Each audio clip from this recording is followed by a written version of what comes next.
Baru mulai berkebun, tapi malah bingung dengan kata-kata masa generatif dan masa vegetatif pada tanaman. Tonton video ini sampai habis ya, karena kita akan bahas kedua istilah tersebut.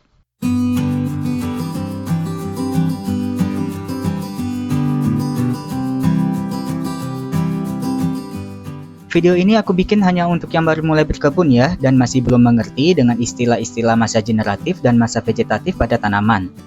Jika kamu merasa informasi ini sudah kamu kuasai, maka video ini kurang cocok untukmu. Ketika baru belajar menanam, maka setidaknya kita pasti pernah mendengar kata-kata masa vegetatif dan masa generatif, bukan?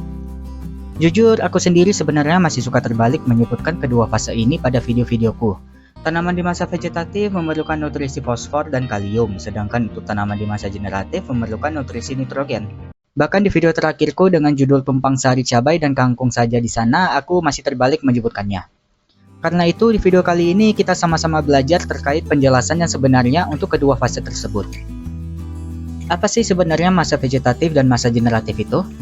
Nutrisi apa saja yang harus diberikan kepada tanaman di masa tersebut? Di sini akan aku jelaskan semudah mungkin sehingga kita semua, khususnya aku dan kamu yang baru mulai menanam, tidak bingung dan dapat mudah menangkap penjelasan terkait kedua fase tersebut. Masa vegetatif merupakan masa di mana tanaman baru mulai fokus untuk menumbuhkan daun, batang, dan akarnya. Untuk masa vegetatif sendiri baru dimulai di saat benih tanaman mulai berkecambah. Di masa vegetatif ini, tanaman memerlukan nutrisi yang tepat agar pertumbuhannya itu bisa maksimal dan dapat menghasilkan energi melalui fotosintesis, memperkuat struktur tanaman, serta membangun cadangan yang diperlukan untuk fase selanjutnya, yaitu fase generatif. Tanaman membutuhkan berbagai macam nutrisi, salah satunya yang paling penting adalah nitrogen. Di fase ini, tanaman membutuhkan banyak sekali nutrisi nitrogen untuk memacu pertumbuhannya. Namun, bukan berarti nutrisi dengan unsur fosfor dan kalium itu tidak dibutuhkan tanaman ya. Fosfor berperan untuk membantu pembentukan akar yang kuat dan sehat, sedangkan kalium berperan sebagai pendukung untuk pertumbuhan batang dan perkembangan umum tanaman. Walau begitu, pastikan kamu memberikan pupuk dengan unsur nitrogen yang tinggi ya, karena apabila sebaliknya, maka pertumbuhan pada tanaman nantinya tidak akan maksimal, karena nutrisi yang dibutuhkan tidak tercukupi. Salah satu contoh pupuk yang tinggi kandungan nitrogennya itu adalah pupuk urea, yang bisa kamu dapatkan dari toko-toko pertanian terdekat.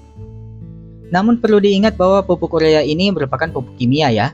Jika kamu ingin fokus menanam dengan metode organik, maka pupuk dengan nutrisi nitrogen yang tinggi ini bisa kamu dapatkan dari bubuk kopi dan kotoran sapi yang sudah dikomposkan sebagai pupuk padatnya.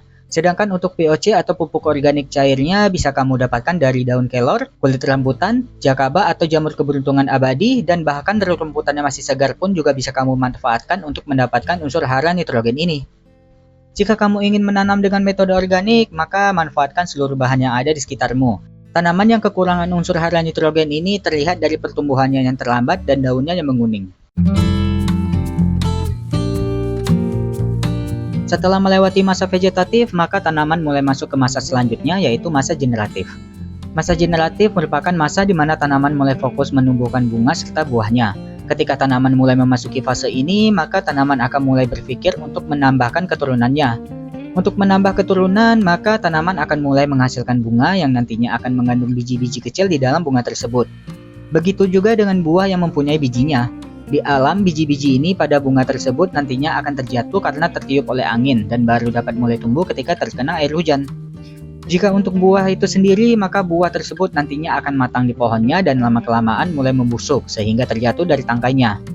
Sama seperti biji pada bunga, biji pada buah juga akan mulai tumbuh apabila terkena air hujan. Agar tanaman dapat menumbuhkan bunga serta buah yang maksimal, maka tanaman membutuhkan nutrisi fosfor dan kalium. Fosfor berperan sebagai pembentukan buah dan biji, sedangkan kalium berperan sebagai pembesaran serta mempengaruhi kualitas buah yang dihasilkan. Untuk pupuk kimia yang mengandung unsur hara fosfor dan kalium yang tinggi, salah satunya terdapat pada pupuk MKP. Pupuk ini bisa kamu dapatkan di toko-toko pertanian terdekat karena pupuk ini juga merupakan pupuk kimia.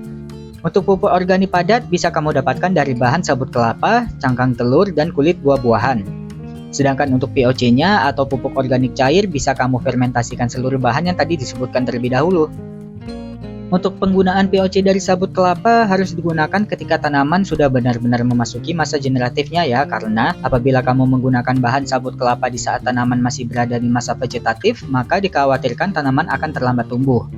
Hal ini bisa terjadi karena di dalam sabut kelapa tersebut terdapat kandungan zat taninnya. Zat tanin ini dapat memperlambat pertumbuhan dari akar tanamanmu.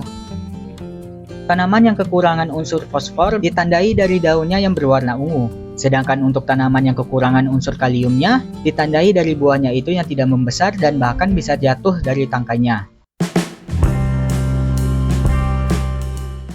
Dari penjelasan yang tadi, maka dapat kita simpulkan bahwa masa vegetatif itu merupakan masa di mana tanaman fokus ke pertumbuhan, sedangkan masa generatif merupakan masa di mana tanaman fokus ke pembentukan bunga dan buahnya.